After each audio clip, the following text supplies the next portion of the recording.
Hello and welcome. So we are starting a new series, Ask an Expert, सवाल आपके जवाब experts के. And in this series, we will be taking questions around your careers. And for this, we have our expert, Ms. Kriti Shroff, who is a career counselor from Kanpur and have counseled more than 10,000 students so far. Welcome, Kriti. Thank you. So Kriti, पहला सवाल. We all talk about taking a right career decision, but very few people talk about what is the cost of taking a wrong career decision, right? And I'll give you a background to this. So there was a student who came to me in the 7th semester of engineering, mechanical से कर रहा था, and he said, "Sir, अब मुझे engineering नहीं करनी है." And his parents were worried कि सर हमने लोन लेके engineering के लिए भेजा है. And there are many other cases also. So there are cases who have started working and said कि सब अब मुझे काम में मजा नहीं आ रहा है. I want to shift my domain, right? And ऐसे बहुत सारे cases आपने भी देखे होंगे अपने. So I want to understand what is the maximum cost one can pay of taking a wrong career decision. So that's a very good question, पर इसको क्वांटिफाई करना बहुत मुश्किल है. बट इस कॉस्ट को समझने के लिए कुछ डिफरेंट पहलू हैं जिनको हमको समझना पड़ेगा. सबसे पहला पहलू है टाइम, जो हमने 3 साल 4 साल एक पर्टिकुलर करियर में लगाया, कोर्स में लगाया हमारी ग्रेजुएशन में, जिसके बाद हमें ये एहसास हुआ कि हमने शायद गलत करियर का चुनाव कर लिया है, तो हमारा टाइम का लॉस होता है.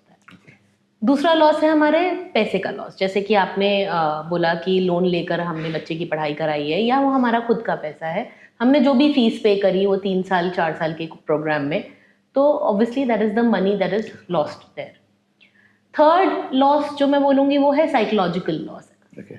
क्योंकि यहाँ पे क्या होता है, 3 साल 4 साल करने के बाद भी बच्चा अपने आप को जीरो पे खड़ा पाता है. उसको लगता है मेरे दोस्त तो आगे बढ़ गए, जो बच्चे मेरे साथ शायद क्लास में कम थे क्लास 12 तक, वो भी अब करियर के नेक्स्ट पड़ाव पे पहुंच गए हैं, और मैं तो अभी भी स्क्रैच पे खड़ा हूँ कि मुझे समझ में ही नहीं आ रहा है कि मैं क्या करूँ.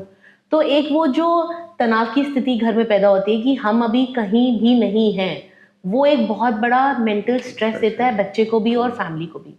एंड फोर्थ होता है कॉन्फिडेंस लॉस, क्योंकि अब उसका कॉन्फिडेंस शेकन हो जाता है कि अब मैंने गलती करी तो क्या होगा, क्या मैं सही चुनाव कर रहा हूँ या नहीं कर रहा हूँ. तो वो कॉन्फिडेंस जो शेक होता है, तो अब बच्चा अगला कदम लेने से ही डरने लग जाता है कि मैं पता नहीं अब दोबारा से गलती नहीं कर दूं, क्योंकि इसके बाद यू टर्न लेना बहुत मुश्किल हो जाता है.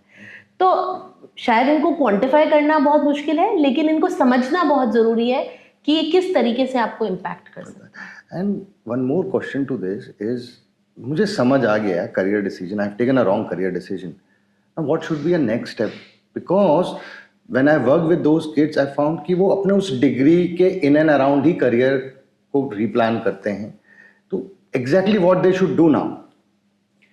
So the most important thing that a child should do as soon as they've been able to understand कि मुझे किस करियर में जाना है, is to identify कि उस करियर में जाने के लिए कौन से बेस्ट करियर पाथ्स अवेलेबल हैं, कौन सी ग्रेजुएशन, कौन से मास्टर कोर्सेज उनको ऑफर करने के लिए कौन सी यूनिवर्सिटीज़ बेस्ट हैं. वो यूनिवर्सिटीज़ आप जिस देश में पढ़ना चाहते हैं, अगर आप हिंदुस्तान में पढ़ना चाहते हैं तो इंडिया में क्या बेस्ट ऑप्शन है, अगर आप बाहर जाना चाहते हैं तो बाहर कौन से देश वो डिग्री प्रोवाइड कर रहे हैं और वहाँ पे कौन से बेस्ट ऑप्शन है. उसमें जाने के लिए मुझे किस तरीके की तैयारी करने की ज़रूरत है, अगर मुझे एंट्रेंस एग्ज़ाम देना है, या मुझे प्रोफाइल बिल्डिंग करनी है, या मुझे पोर्टफोलियो डेवलप करना है, किस तरीके की तैयारी की मुझे ज़रूरत है, वो सब समझने की बहुत ज़रूरत है. And another connecting question to this is, you might have dealt with many such cases, right? क्या पॉसिबल है रीस्टार्ट करना एक गलत डिसीजन लेने के बाद? What is your experience on this? So I would say it's a shade of grey. कुछ cases में गलत डिसीजन लेने के बाद भी दोबारा रीस्टार्ट करना पॉसिबल है, अगर जिस करियर में आप जाना चाहते हैं वहाँ पे ग्रेजुएशन कंपल्सरी नहीं है उस पर्टिकुलर एस्पेक्ट में. जैसे कि अगर आप बिजनेस मार्केटिंग में जाना चाहते हैं, फाइनेंस में जाना चाहते हैं, और आपने इंजीनियरिंग कर ली और इंजीनियरिंग करके आपको समझ में आया कि नहीं, तो आप जा सकते हैं, क्योंकि कोई ज़रूरी नहीं है कि आप उसी बैकग्राउंड से आ रहे हैं. लेकिन सपोज आप डिज़ाइनिंग में जाना चाहते हैं या आप साइकोलॉजी में जाना चाहते हैं, तो ये इतनी आसानी से पॉसिबल नहीं होगा, क्योंकि ये फील्ड्स ग्रेजुएशन चाहती हैं अपनी पर्टिकुलर स्ट्रीम. तो ये इस बात पे डिपेंड करता है कि आपने ग्रेजुएशन में क्या किया है और जो आप करना चाह रहे हैं उसकी रिक्वायरमेंट क्या है. Last question to this is, there are other stakeholders as well, and they are the family members. उनका क्या रोल होना चाहिए when a child come and says कि मैंने गलत करियर डिसीजन ले लिया, मुझे ये नहीं करना है, तो पेरेंट्स को किस तरीके से इस सिचुएशन को हैंडल करना चाहिए?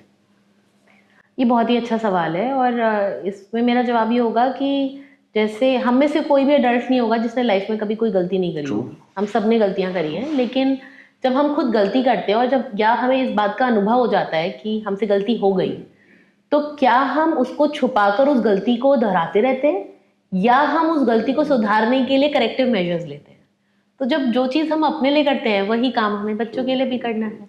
तो हमें अगर जिस दिन ये एहसास हो जाए कि गलती हो गई है, उस दिन से ही करेक्टिव मेजर्स लेने शुरू कर दीजिए, चाहे वो फर्स्ट ईयर ऑफ कॉलेज हो, चाहे वो सेकेंड ईयर ऑफ कॉलेज हो या लास्ट ईयर ऑफ कॉलेज हो।